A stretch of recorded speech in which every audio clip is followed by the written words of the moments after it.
Hey friends, if you wish to fix the issue of NVIDIA control panel not working on your Windows 11 computer, then please watch this video. I will guide you through the resolutions.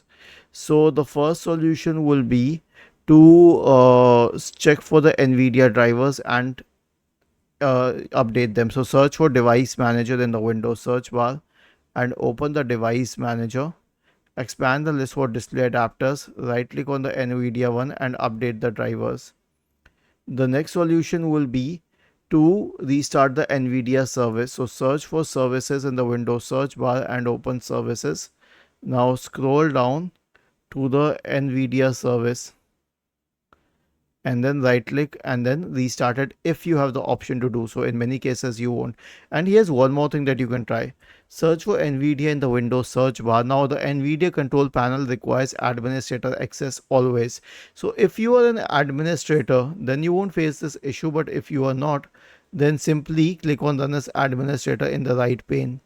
Okay, was this helpful? If yes, then please subscribe to the channel. If not, then let us know in the comment section of the video on how we could help you further. Thank you for watching this video and have a nice day.